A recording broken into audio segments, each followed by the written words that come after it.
एक बार फिर से स्वागत है आपका न्यूज 18 की महा कवरेज आप देख रहे हैं। और सबसे पहले अब हम आपको बताने जा रहे हैं 1 बजे तक का वोटिंग परसेंटेज क्या कहता है वो जान लीजिए।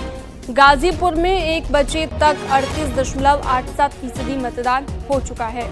बात चंदौली की करें, 1 बजे तक 42.68% वोटिंग यहां पर हुई है। और 1 बजे तक का मतदान प्रतिशत आप देख रहे हैं चंदौली में 1 बजे तक 42.68% वोटिंग। तो इन दोनों जगहों पर वोटिंग हमने आपको बताई। सुबह से ही हम देख रहे हैं लगातार मतदान प्रतिशत बढ़ता जा रहा है। दोपहर के वक्त थोड़ा सा धीमा मतदान जरूर है, लेकिन धीरे धीरे जैसे जैसे दिन बीत रहा है मतदान फीसदी में बढ़ोतरी देखने को मिल रही है।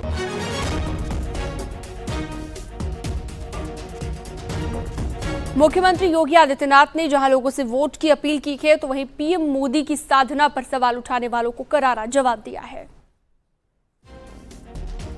मोदी जी की यह आराधना एक आध्यात्मिक आराधना, यह आध्यात्मिक आराधना राष्ट्र आराधना है। भारत माता के श्री चरणों में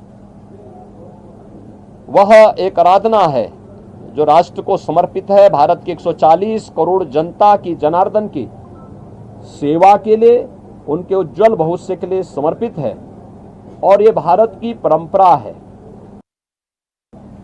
जिनके मन में भारत के प्रति आस्था का भाव नहीं है, भारत के सनातन मूल्यों और आदर्शों की ध्वजियां उड़ाना जिन्होंने अपने जीवन का उद्देश्य समझ लिया था और जिनके कारनामों से जनता उनको बार बार ठुकराई है, वे लोग मोदी जी के इस ध्यान साधना और इस राष्ट्र आराधना का मखौल भले ही उड़ा सकते हैं, लेकिन जनता जनार्दन अपने नेता के समर्थन में और उनके पूरे कार्यक्रमों के साथ, पूरे समर्पित भाव के साथ जुड़ी हुई है। और जनता जनार्दन का पूरा आशीर्वाद, पूरा स्नेह मोदी जी के साथ में है।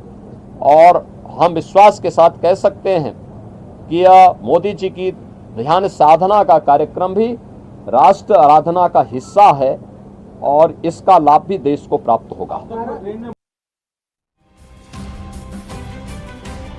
कैबिनेट मंत्री ओपी राजभर ने कहा है कि कहीं पर कोई चुनौती नहीं है, विपक्ष लड़ाई में ही नहीं है, सिर्फ भ्रम में है। राजभर ने कहा कि 4 जून के बाद विपक्षी दलों के नेता विदेश भाग जाएंगे। इतनी बड़ी चुनौती लग रही है आपको? कोई चुनौती नहीं है, कहीं चुनौती नहीं है, न कहीं लड़ाई है।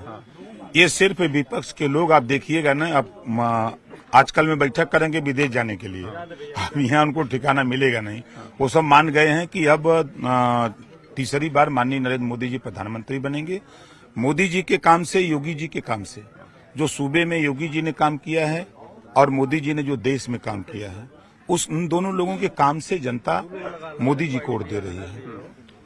आपके बेटे अरविंद राजभर भी घोषित से चुनाव लड़ रहे हैं, क्या लगता है वहाँ का जो जातीय समीकरण है वो कितना बड़ा चुनौतीपूर्ण? कोई चुनौती नहीं है, किसी को पता नहीं है। जितना वोट समाजवादी पार्टी के प्रत्याशी का है, उससे 2.5 गुना ज्यादा वोट विश्वकर्मा लोहार का है, उनसे 4 गुना ज्यादा वोट गोंड खरवार का है, उनसे कम से कम बता रहा हूं कि 20 गुना ज्यादा वोट अकेले भर का है, उनसे 15 गुना ज्यादा वोट चौहान का है। ये कहाँ लड़ाई में है? भरम में है। जितना वोट उनको मुसलमान देगा उतना दबा देगा। रतनपुरा में, सदर में न राजभर खाली दबा देगा तो फेचकूर आ जाएगा। चौहान, राजभर और निषाद को अभी नहीं जानते हैं। ये जब पानी में हिल देते हैं ना तो मुंह बा देते हैं लोग जो पनिया में रहते हैं ना वो मुंह बा देते हैं। तो क्या लगता है कि जो उत्तर प्रदेश की 80 लोकसभा सीट है, कितनी आप लोगों को मिल रही है? 80 की 80 जीतेंगे। और देश में 4 जून को 4 बजे 400 पार आपके स्क्रीन पर। गाजीपुर से एसपी उम्मीदवार अफजाल अंसारी ने लोगों से वोट डालने की अपील की है और कहा है कि भीषण गर्मी के बावजूद लोग मतदान करने के लिए आगे आए। यहाँ जो मतदान चल रहा है आखिरी फेज में, और ऐसे में अफजाल साहब हमारे साथ हैं। सर, पहले दिखाइए स्याही, अब लोगों को दिखाइए और अपनी खुशी बताइए, क्या कहना चाहेगा? भारत के हर नागरिक को सर अपने अधिकार का प्रयोग करके उतनी ही खुशी होनी चाहिए जितना मुझे है। मुझे गर्व है, सर। भारत एक लोकतांत्रिक देश है सर। और भारत के हर बालिग नागरिक को वोट कास्ट करने का अधिकार है। आज अंतिम चरण का जो मतदान हो रहा, बेहद गर्मी है, बहुत कष्ट होगा हमारी महिलाओं को, खासतौर से गर्भवती महिलाओं को, हमारे बुजुर्गों को, लेकिन चुनाव आयोग का इंतजाम करने वाले मालिकों को इसका एहसास हो। देखिए कितने आज मतदान कर्मी इस दुनिया को छोड़ के चले जाते हैं, कितने मतदाताओं के ऊपर क्या बीतती है, लेकिन लोकतंत्र के लिए हर त्याग, हर कुर्बानी देने को लिए जनता तैयार है। बस एक आखिरी चीज सर, क्या कहना चाहेंगे इस मौसम को लेकर और राजनीतिक मौसम को लेकर सर? राजनीतिक मौसम तो चकाचक है। 4 तारीख को इंडिया गठबंधन की सरकार दिल्ली में बनने जा रही है, विदाई होगी धूमधाम से।